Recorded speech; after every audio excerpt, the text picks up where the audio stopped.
Is inflation always a bad thing? Rachel Blakeman with the Community Research Institute at Purdue Fort Wayne leans into that on the Midwest Flourish.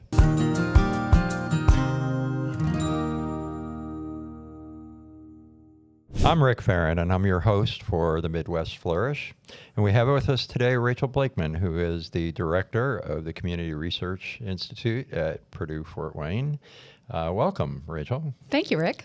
So, let's start off by just telling us what the Community Research Institute is and what it does. Sure. So I work for Purdue University Fort Wayne. I've been there since 2017. And my tagline for CRI is to help leaders make informed decisions. So what does that really mean when I put it into plain English? People pay me to do work for them, to do contract-based research and analysis. I've found a sweet spot in recent years of doing federal and state grant writing and grant administration. I also have done economic impact studies. I have some surveys out and about right now for people to fill out. And so it's really me. But working with clients and then helping them make informed decisions, to provide them with actionable information. That's what I always want to tell my clients when they hire me is you will have actionable information at the end of this. Yeah, and I'm gonna get to this, the actionable information at some point, and how easy that is to do in this current environment. But you mentioned a couple, but what are some of the subject areas that you've delved into over the years? Sure. So the U.S. Department of Transportation writing multiple transportation grants. So when it could be anything from the planned roundabout here at Broadway and Taylor to railroad crossings. I discovered there's a vast database of information about railroad crossings. I could talk about that for a long time, but I don't. Yeah, you kind of get off on that stuff, don't you? Sort of the nitty-gritty stuff that nobody else really. No. In fact, people don't even know that the information exists. I didn't either. That there's a statistical probability of accidents calculated for every railroad crossing, at-grade railroad crossing in the United States. Didn't know that. Also, I've done some work in the space of infant and maternal health. So looking at infant mortality rates, maternal mortality, and more importantly, how can we move those numbers in positive directions. Then I've also done a lot of work in the mental health space. I don't talk a lot about that, but really because I work with clients that do the work, but doing support on grant administration in improving mental health, specifically around substance use disorder and opioid use. And then also these economic impact studies of being able to say, okay, so if this company comes or if this company leaves, what is that going to cost us? So I've done that for the 122nd Fighter Wing. I did it actually here for Electric Works. What those numbers are, please don't ask me because I don't remember them. I don't have them written down. Okay. And also I know just from an experience I had with you, you also delved into the agriculture industry. Yes, here. ag data. There's very good ag data. There is very good ag data. So, Rachel, you're one of the most outspoken people I know, especially when it comes to the state of things and for the purposes of today, the current state of the economy and the workforce and what the future looks like. So what are some of the significant challenges that you see Northeast Indiana facing? I'll let you pick the period. You can be 5 years, 10 years, 15 years. You can pick the period. And also maybe how that relates to, because I don't think that we're unique here. I think that some of the challenges we face are also challenges elsewhere in the country. Yeah. So I think one of the most significant things when I think about the future of the economy, and I paint economy in rather broad terms, but also thinking about economy as in jobs, because for most of us, we have to work to, keep a roof over our heads, is our over-reliance on manufacturing. So when we think about this, about 1 in 5 workers in the state of Indiana works in manufacturing. It's about 1 in 10, 1 in 8 nationally. So we are overrepresented. And so I think often that gets touted as a victory for our state. Look at how strong we are. And I see that as that there is some strength to it. Manufacturing does have a wage premium as compared to other industries. But it also means that we are very subject to cyclical experiences with the economy. So when the economy is growing, we're often doing well. And when the economy is shrinking, we are doing poorly. But isn't it true, excuse me for a second, though, Sure. isn't it true, we've said this before, both you and I have, that when there's a recession or when there's some kind of economic upheaval, that it is manufacturing that has helped pull us out of that. Yeah, so manufacturing is one of the first to pull back and one of the first to come back. But what it is that it's, so if we think about it as compared to like if you had a national laboratory, they're pretty steady. I mean, outside of like what's happened in the past 100 days with the new administration, but those are very steady, stable jobs. When we think about it, we make pickup trucks here in Allen County at the GM plant. So people right now may be scaling back their purchases of pickup trucks as they're unsure what the economy holds. So that means that they might be scaling back over time. But when there's predictions of good things ahead, people are buying new pickup trucks. Yeah. So I think that's one of the things that we can look at. Yeah, I'm going to jump ahead to another question I was going to ask later, but we're sort of in this. We're sort of in this pool right now, which is, I know you've been a big proponent of diversifying the economy. Have we done a good job?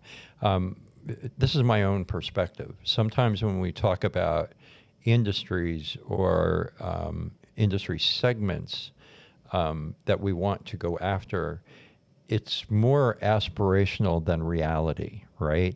Like some organizations say, okay, here are the five here are the five industry segments that are our priority segments, but we're nowhere close to really developing those segments yet. Yeah, I mean, so if you're old enough to remember what we were talking about 20 years ago, that we were going to become the Silicon Prairie. Yeah. And well, we've had some IT growth. It's not been in a measurable and appreciable way as you would see in, like, say, Austin, Texas. So what we're seeing then is that we need to be based in reality. And so our largest industry in Allen County by employment is actually healthcare. It right. used well, to be Allen County's a little different than Yeah. it is out in the rural areas where manufacturing is the name of the game. Right, Yeah. right, exactly. So what we're thinking then is that there needs to be a concerted effort and a deliberate effort based on data, based on the reality of the situation of what that can be. Now, one of the other things is that when we look at some of our largest employers, so Sweetwater Sound, there was no plan for Sweetwater in some like city study to become one of the largest employers in Northeast Indiana. And not only that, one of the largest retailers of its kind or wholesale dealer of its kind in the world. Correct. Yeah. And so sometimes what we have to recognize is that entrepreneurship can scale up in a way that nobody saw coming, which doesn't mean that you don't want to have a plan, but you also need to be open to what happens. And so it's kind of a mix. I mean, Fort Wayne, Allen County, Northeast Indiana has done a spectacularly good job since the late 90s of losing some very good high-paying jobs. The loss of the Lincoln headquarters, the loss of the Navistar R&D facility are two highlights of that. And so the number of jobs is still about the same or growing, but the challenge is that we're losing some of those higher-paying jobs and replacing them with lower-paying jobs. So this is probably not a fair question. Do you have an optimistic or pessimistic view on whether you think not just Allen County, but the region is going to be able to diversify to the extent that we can ensure a robust economy, say 5, 10, 15 years down the road? Yeah, I think I'd like to say that I have a realistic perspective. And that shows... That was not part of the multiple choice, but that's okay. Well, I think one of the challenges is that we're talking about generational change. And so you're not going to see substantial change in 5 years. But are we setting up systems that help to ensure that? And one of the concerns that I have is in the conversations in the educational space, especially in like high school, that we've started to equate certificates and bachelor's degrees as having equivalent value in the marketplace. And I want to be clear that I have a law degree and I had my roof replaced a few years ago. My law degree was 100% useless in terms of actually putting the roof on, and it was 100% valuable in making sure I had the money to put that on. So what we want to see then is that we're making sure that our workforce development plans are encouraging college, recognizing that more college graduates bring the wages up for everyone, and that we want to have workforce strategies that not only that move away from centering employer needs and start to look at the interests of the students. What is a good fit for them? So sometimes I think it's more about filling open jobs than it is about understanding what the students' skills are. That sounds like a flip or a flip-flop from where we've been. We used to focus, you say students, but we used to focus on the worker, focus on the students first, and then we would focus on the employer. We've shifted, as a general rule, to focusing on the employer and saying, why should we be preparing students for occupations that may marine biology? Well, that may be in this neck of the woods, yes. Right. But why? But why are we preparing students or adult workers, for that matter, for jobs that employers really don't want or need? So you just said that we need to be looking at it. Well, I think we want to be balancing those. So I think it's a question of the pendulum swinging. So the pendulum can swing so far over to the student worker side where we're half of the class wants to become a marine biologist. We do not have that many marine biology jobs in Northeast Indiana. And then as we swing over to you want to work in a factory and be a machinist and a welder, there are only so many of those jobs. And we also know, specifically on manufacturing, going back to that a little bit, that manufacturing is one of the best industries in terms of automation. So when we think about it, we've seen, I think the peak of manufacturing employment actually was in like the 1970s. However, we've never made more goods as measured by gross domestic product in Northeast Indiana and the nation than we have now. So we make more stuff, and we do it with fewer people. Yeah. I kind of want to switch off of that. We could talk about that for hours. I would love to talk about that for hours. But I notice that when you're preparing reports, you're doing research. I don't notice, I just know this. I know that data is really important to you. Right. And that can be kind of squishy because when you have upheaval, a major upheaval, in my estimation, data often becomes useless in trying to project. Sometimes it's even useless in real time because you have no idea what's going on. We experienced that in the COVID years. The data was all over the place, right? It was really hard to get your arms around it. And I would suggest that now, here we are in 2025, we have a lot of turbulence going on at the federal level and at the state level involving policy. So my question to you is, when we have periods like that, can you actually project? Can you actually provide accurate assessments for your clients? But also, one of the things you talked about is your clients are not just your paid clients. Your clients are, Rachel, you get out, you write editorials, you're part of editorials, you're part of news stories. So one of your clients, which is kind of a freebie, is the general public, right? Am I right? Yes. Okay. So when you have times like this, does data really help you? Well, if my choice is data that exists and no data, I'm always going to go for data. And so I think you bring up a really strong point about data, is that there's this misguided belief that all the information is available all the time in real time. And I have a strong propensity for using public data sources that were paid for by you and me as taxpayers. So whether that come from the state of Indiana, whether that comes from the U.S. government, whether it's the Census Bureau or the CDC or the Bureau of Labor Statistics or the Bureau of Economic Analysis. I mean, we can go down the list. Well, and they're already delayed, right? I mean, we already have a delay in there. So oftentimes we're looking at, this month or next month, we're looking at what happened last month or 2 months ago. Well, and that's at the best. So we just got today the Consumer Price Index for the month of April. So that's actually very quick time data because we're only a month behind. Same goes for monthly unemployment numbers and labor statistics. But if I want to know the gross domestic product of Allen County or frankly any county, I'm going to have to wait until December of this year, 2025, before I know the 2024 numbers. So what I'll do is then there's monthly GDP numbers nationally.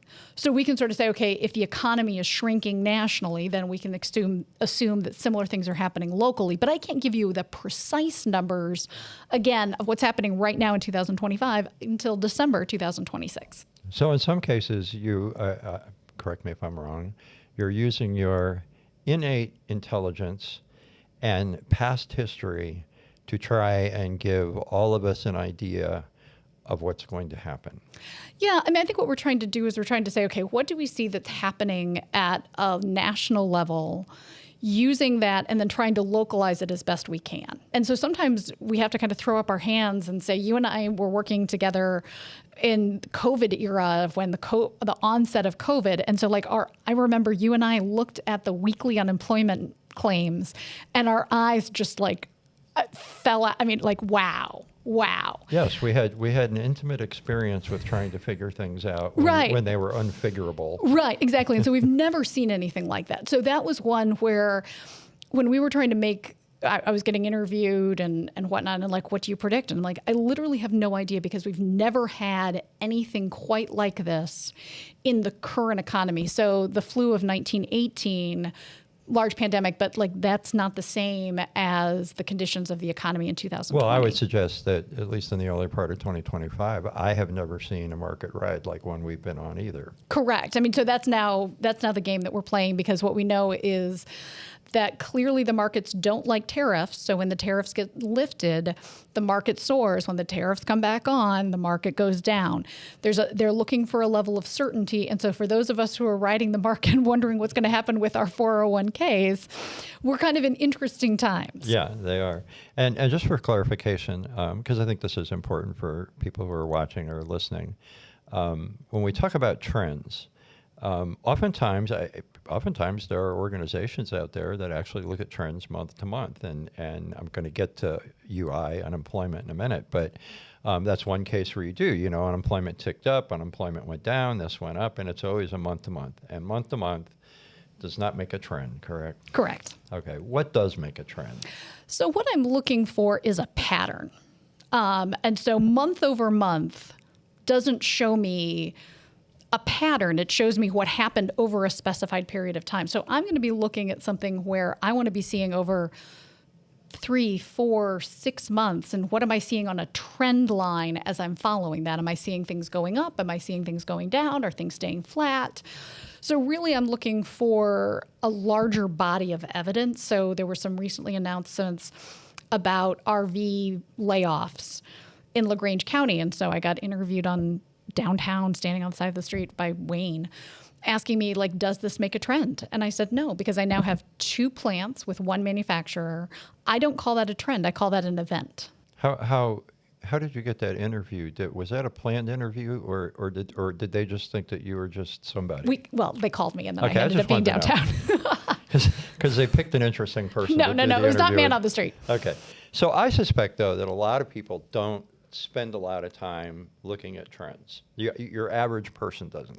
They see grocery prices are up, that's bad, and that's as far as they get. Or they see, XYZ factory has 10 new jobs, that's as far as they get.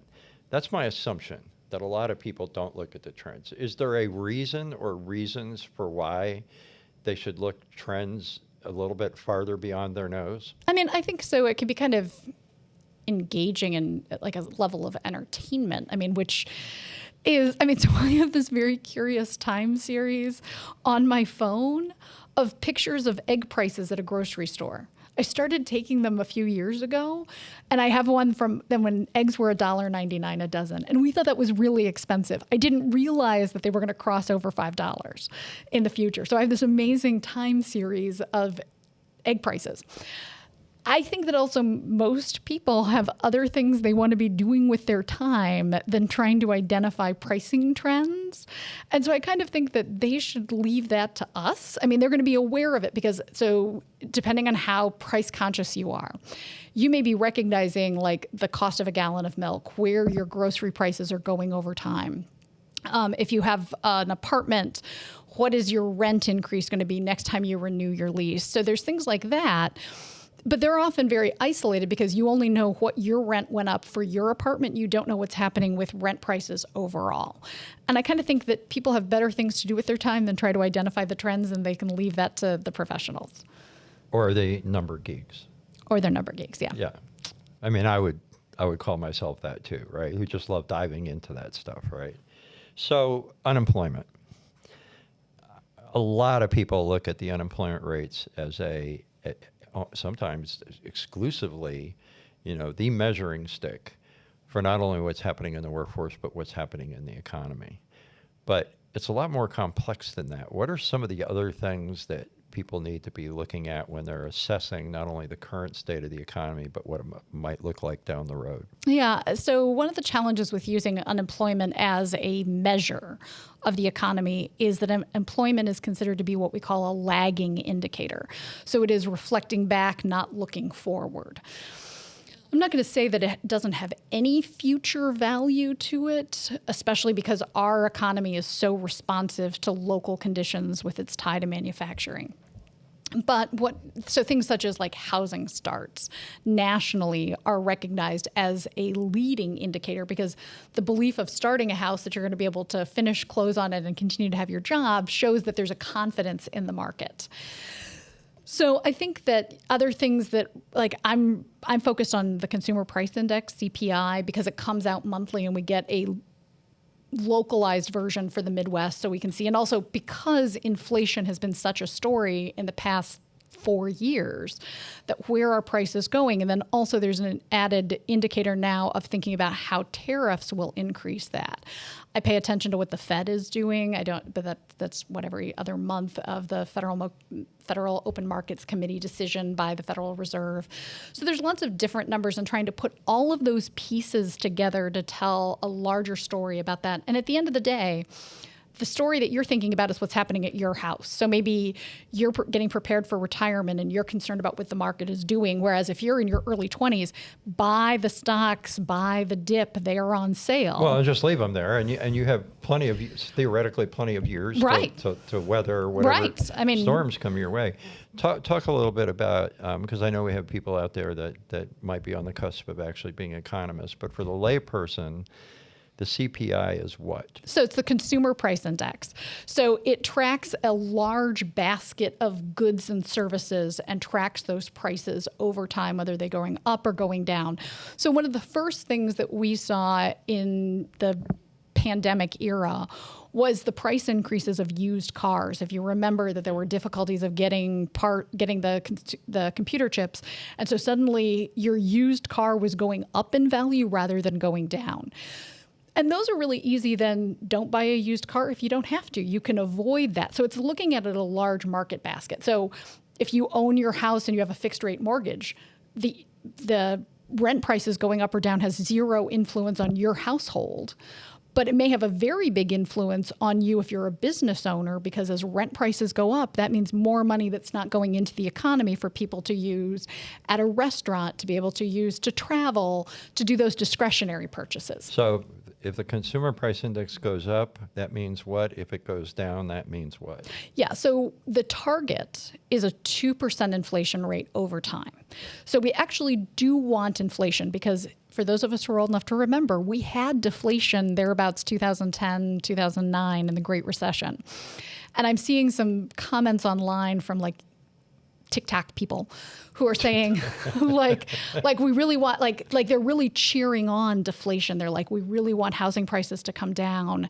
And I'm thinking, I lived through a minor deflationary event, and that was really awful. You don't want it. So really what we want to be thinking about is prices to continue to have that marginal inflation. That's a positive sign.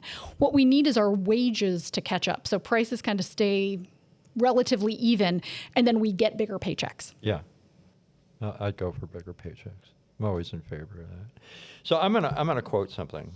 Robert Reich, who's the former U.S. Secretary of Labor, once said, I'm gonna read it, the core principle is that we want an economy that works for everyone, not just for the small elite. We want equal opportunity, not equality of outcome. We want to make sure that there's upward mobility again in our society and in our economy. So, given the assault on DEI and DEI-related things, which incidentally shows up in all kinds of data sets, right? Mm-hmm. Do you consider that a threat, both regionally and nationally, in ensuring a robust economy? Yeah, so I think we can talk about DEI in different ways, and it's become very politically charged. I was talking to my colleague on campus who's an economist, and she was talking about wanting to have people be able to save and spend comfortably. So if we think about that as being kind of the goal of the American economy, and so many people are feeling like they're not able to do that right now because, again, prices have outpaced paychecks. And so that we're not getting the raises. So if the cost, I mean, I've looked at this, like the USDA has the cost of food, and like that's like increased like 58% or something over like a few years' time. So if you're feeling stretched at the grocery store, that's because your paycheck hasn't kept up pace with that. So I think So if you look at the initials, though, I mean, I'm just looking at it just from a pragmatic standpoint. I mean, diversity, but equality. Or equity. Or equity. Inclusion. Okay? If we strip that away and we say, okay, that's not a fundamental thing that lots of people look at that and they look at that in terms of how someone gets a job. But really, it's also about the economy. It's about equal opportunity. It's about everybody having a shot at it. Right. And so I think we can also look at it when we think about a key measure that I think about is health disparities. When we look at the infant mortality rate based on race and ethnicity. And we look at it here in Allen County so that we know that Black infants are much more likely to die before their first birthday than white infants are. Hispanic infants are somewhere in between those two. And so we sort of say, okay, if we're talking about giving them a fair shot, what are the systems that are in place and the personal choices that people are making that are jeopardizing that ability to reach that first birthday? And so we think about it of, are there needs to address particular populations and particular challenges, and how does that look forward? Obviously, DEI has become a very politically minded event. And I think there's a lot of folks who are just working to try to make the best for all populations. Well, I wish we had more time to talk about all of these. So don't we? So maybe you'll come back. But I do have a final question for you. You did mention it earlier that you're an attorney. I am. Yeah, you and I have talked about that in various ways. Are you ever going to practice law? Well, I always want to say never, because these are the kinds of things that somebody goes back and finds what somebody says 5 years ago and says, you would never do that. So never say never. So I don't think that's been a particular goal of mine for a variety of reasons. Wait a minute, Rachel. Was the goal that you just wanted to see if you could become a lawyer? No, the goal was to get a job after law school, and I graduated during the Great Recession, so there weren't a lot of jobs available for lawyers at that time. So last question. Sure. How has that law training helped you, whether it's in the job that you had with government or the job that you have now? How does that help you? Sure. So I think one of the things that I embraced in my law school curriculum was understanding and being familiar with government systems. And so understanding the framework of the federal government, the state government, the authority and power that local government has, and how those pieces fit together. And one of the things that I continue to believe in is to trust the system. And so clearly that there's some challenges that we have ahead, whether that be things such as the shift of property taxes away in the state of Indiana away from commercial properties and onto residential property owners, whether that's a question about the structure and the programs available at the federal government and the value that that provides to individuals and to small businesses and whatnot. And so I think for a lot of people, they feel like that's under assault, and I think that's not an unreasonable concern. But I also believe that the system is strong and is going to continue long after the current leadership of any branch of government is there. Well, I certainly hope so. Rachel, thank you so much. It's been a great conversation. Well, thank you, Rick. As I said, maybe you'll come back. Sure. Thanks for coming on. You're welcome. Yep. That's a wrap on today's episode of the Midwest Flourish podcast. Want to dig deeper or get involved? Head to marketingthemidwest.com to explore how we can work together to empower your community to flourish. Let's keep the Midwest momentum going and shape the future of our region together.